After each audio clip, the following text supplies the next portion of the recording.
अस्सलाम वालेकुम, welcome back to my channel.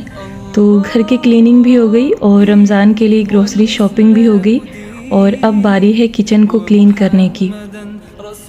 तो सारी चीज़ें मैंने बाहर निकाली है, सबको वॉश करना है और ये रूम में जो फ्लावर पॉट रखे हैं वो भी मैंने इकट्ठा कर लिया है। ये सारे गंदे हो चुके हैं और इतना ज़्यादा गंदा है ना कि करीब से आप देखेंगे ना तो लगेगा कि मैंने इसको सालों से धुला ही नहीं है। और मुझे भी यही लग रहा है कि मैंने काफ़ी टाइम से क्लीनिंग बंद कर दी थी।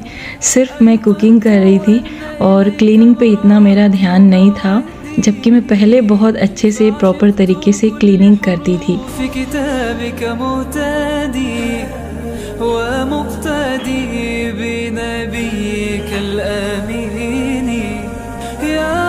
तो इस वक्त सबसे गंदा मेरा किचन है और इसीलिए मैंने इसको सबसे लास्ट में रखा, क्योंकि मुझे पता था कि इसमें कई दिन मुझे लगने वाले हैं, कम से कम 2 दिन तो इसमें मेरा जाएगा और बहुत सारी मेहनत लगने वाली है, क्योंकि किचन पूरी तरीके से स्टिकी हो चुका है और हर जगह बहुत ज़्यादा धूल है।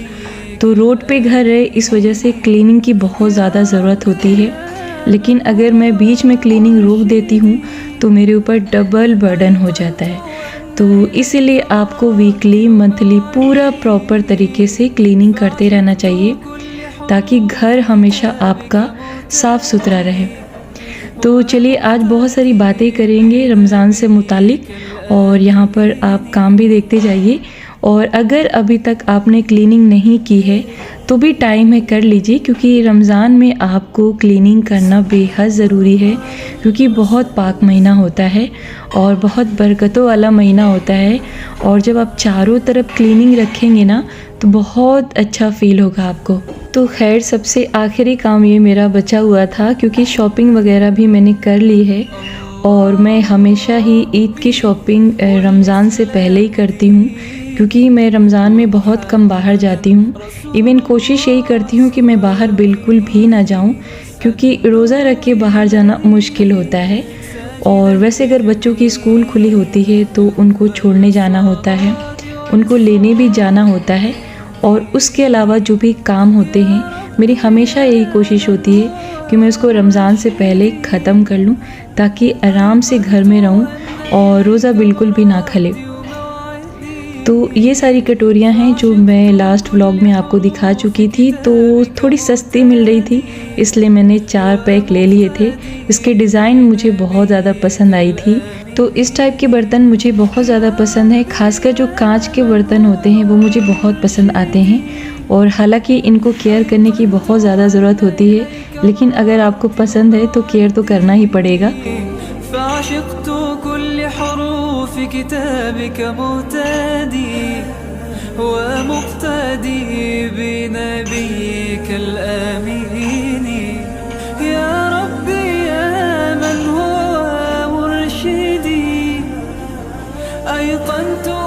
अगर आपके किचन बहुत ज़्यादा गंदे हो गए हैं और सारे सामान स्टिकी और एकदम से धूल मिट्टी से पटे हुए हैं ना, तो सबसे बेहतरीन लिक्विड ये जो तैयार करी हूँ वो है, और आप इसे क्लीन करिए, सब कुछ चमक उठेगा। बहुत सस्ता सा ये क्लीनर है और आपको कुछ भी बाहर से ख़रीदने की ज़रूरत नहीं है। अगर आपके घर में सफ़ेद सिरका है और खाने वाला सोडा है और विम लिक्विड है तो आपका बेहतरीन सा क्लीनर रेडी हो जाएगा।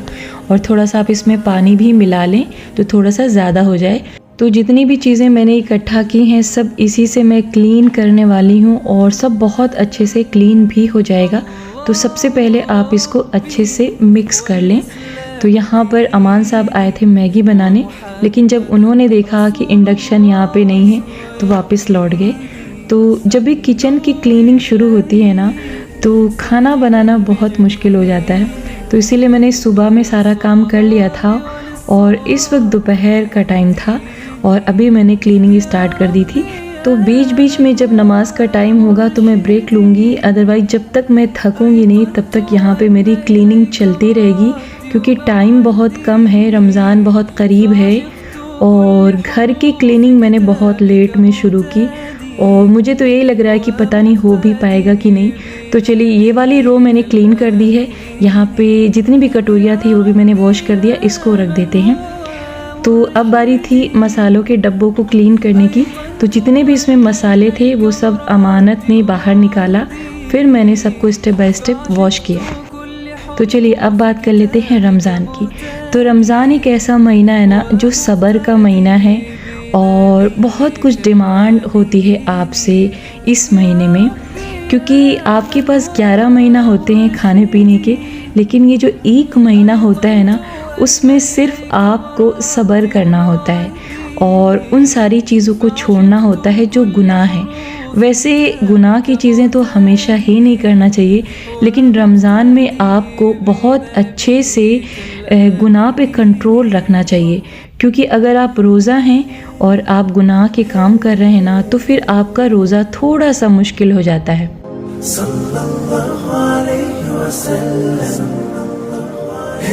तो रमज़ान में आपको बहुत ज़्यादा एहतमाम करने की ज़रूरत है कि आपसे कोई गुनाह ना हो, ख़ासकर आप रोज़े की हालत में झूठ ना बोलें।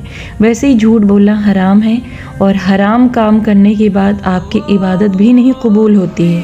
और ठीक इसी तरीके से आप रोज़े की हालत में किसी की गीबत ना करें, क्योंकि गीबत भी हराम है और गीबत तो बहुत बड़ा गुनाह है। इवन अल्लाह ने कुरान में कहा कि जो किसी की गीबत करता है वो ऐसा है जैसे उसने अपने मरे हुए भाई का गोश्त खाया। तो रमज़ान में प्लीज़ इन सारी चीज़ों का ध्यान रखें और पाक साफ़ रहें, अपने आप को बहुत अच्छे से पाक साफ़ रखें, क्योंकि इबादत का जो सबसे पहला तकाज़ा होता है ना वो यही होता है कि आप अपने बॉडी को बहुत अच्छे से क्लीन रखें और अपने दिल को साफ़ रखें, अपने मन को साफ़ रखें और खुश रहें और पूरे इत्मीनान के साथ अल्लाह की इबादत करें। और जैसे आप किसी अहम काम के लिए, किसी इम्पॉर्टेंट काम के लिए गोल बनाते हैं, प्लानिंग करते हैं, ठीक इसी तरीके से आपको रमज़ान को लेकर भी प्लानिंग करनी चाहिए कि आपको उठना कब है और उठने का टाइम ना आप हमेशा एक ही बना के रखें। आम दिनों में भी आप एक टाइम बना के रखें उठने का और सोने का। इससे बहुत सारे फ़ायदे होते हैं, आपको बहुत ज़्यादा परेशान होना नहीं पड़ता है और जब एक टाइम होता है ना तो इस तरीके से हैबिट भी बन जाती है। तो रमज़ान में स्पेशली आप सहरी के वक्त किस टाइम उठना चाहते हैं तो टाइम आप डिसाइड कर लें। अगर आपको 2 बजे उठना है तो 2 बजे उठें, या फिर आपको 3 बजे उठना है तो 3 बजे भी उठिए और कोशिश करें कि आप तहज्जुद पढ़ लें, क्योंकि तहज्जुद के वक्त अल्लाह खुद आसमानी दुनिया पे आता है और लोगों से कहता है कि किसी को अगर कुछ चाहिए मुझसे मांग लो, मैं दे दूँगा। तो वो खुद पुकारता है बंदों को। और रमज़ान तो बहुत अच्छा महीना है, आपके दिल में जो भी ख्वाहिशें हैं, जो सालों से पड़ी है आपके दिल में तमन्ना नहीं पूरी हो रही है, तो इस रमज़ान आप मांग लें, इंशाअल्लाह आपकी हर दुआ कबूल होगी। वैसे आम दिनों में भी आप तहज्जुद पढ़िए, क्योंकि तहज्जुद की दुआ रद्द नहीं होती है। ये मेरा अपना पर्सनल एक्सपीरियंस है और मैंने जो मांगा अल्लाह ने सब अता किया अल्हम्दुलिल्लाह। और बहुत सारी दुआएं जो नहीं कबूल होती हैं उसके बदले आपको अल्लाह कुछ और अता कर देता है, तो सिर्फ आपको गौर करने की बात होती है, क्योंकि अल्लाह बंदों की सुनता है। मैं मान ही नहीं सकती कोई ये कहे कि अल्लाह मेरी नहीं सुन रहा है। अगर अल्लाह आपकी नहीं सुन रहा है ना तो फिर आपको बहुत ज़्यादा अपने आप को देखने की ज़रूरत है, क्योंकि शायद आप अल्लाह की नहीं सुन रहे हैं, क्योंकि अल्लाह तभी आपकी सुनेगा जब आप अल्लाह की सुनेंगे।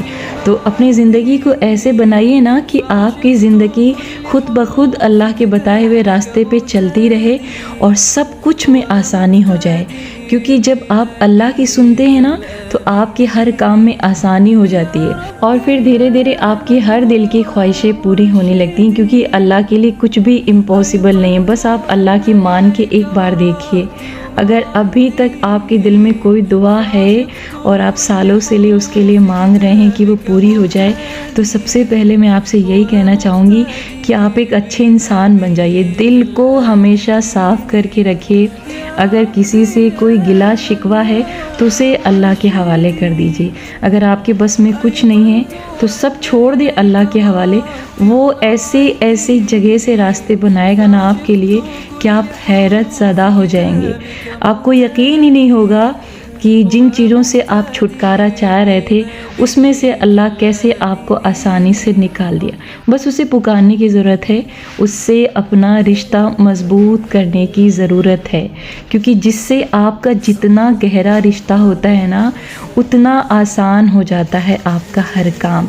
और फिर अगर आपका रिश्ता अल्लाह से गहरा हो गया ना तो समझें सारी दुनिया आपकी है। और अगर आपको अल्लाह से सचमुच मोहब्बत हो जाती है ना तो फिर आप अल्लाह के हर फ़ैसले पे राज़ी हो जाते हैं।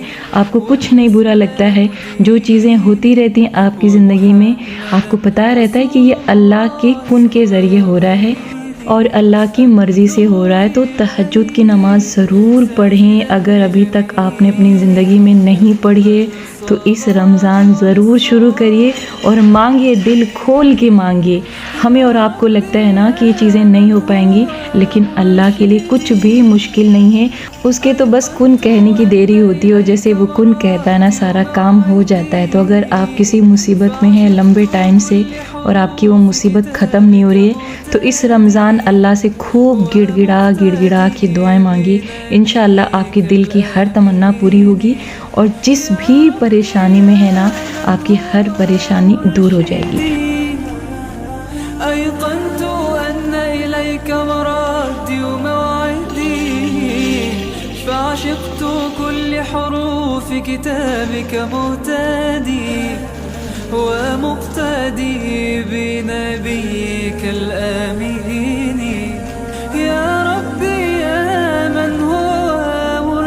तो आज से तकरीबन 10 से 11 महीने पहले मैंने इसी चैनल पे कहा था कि इंशाल्लाह इन फ्यूचर मैं सब्जियों और फलों के पेड़ को लगाऊंगी, लेकिन मुझे ये नहीं पता था कि मैं उसे कहाँ लगाऊंगी।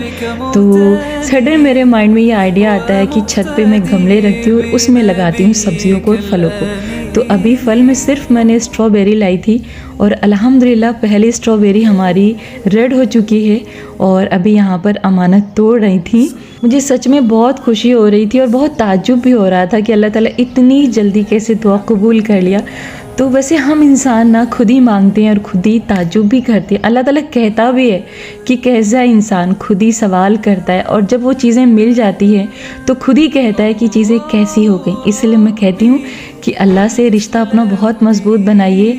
जो आपका दिल चाहेगा ना सब कुछ अल्लाह अता करेगा, लेकिन आपको इस बात का ज़रूर ख्याल रखना है कि आप अपनी ज़िंदगी में कभी कोई गलत काम मत करिए, क्योंकि जब आप गुनाह करेंगे ना तो जो भी नेकियां करते जाएंगे वो मिटती जाएगी। क्योंकि इंसान जब गुनाह करता है ना तो वो गुनाह उसकी नेकियों को मिटा देते हैं। तो अगर आप नमाज़ पढ़ते हैं, कुरान की तिलावत करते हैं, लेकिन साथ ही साथ लोगों की बुराई भी करते हैं और झूठ भी बोलते हैं तो फिर आपकी इबादत वो ख़राब हो जाती है। तो इस रमज़ान आप अपने आप से वादा करिए कि आपको किसी की बुराई नहीं करना है, झूठ नहीं बोलना है, कोई गलत काम नहीं करना है और आपको अपने मोबाइल में मूवी भी नहीं देखना है और सॉन्ग भी नहीं सुनना। इवन जो भी इधर उधर की रील्स आती हैं इंस्टाग्राम पे वो भी आपको नहीं देखना है।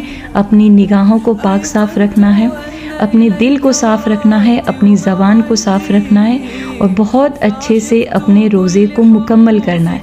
तो रमज़ान से आने से पहले नियत कर लीजिए कि अल्लाह आपके रोज़े को आसान करे और आप ज़्यादा से ज़्यादा इबादत करें, क्योंकि जैसी आपकी नियत होगी वैसे ही बरकत होगी।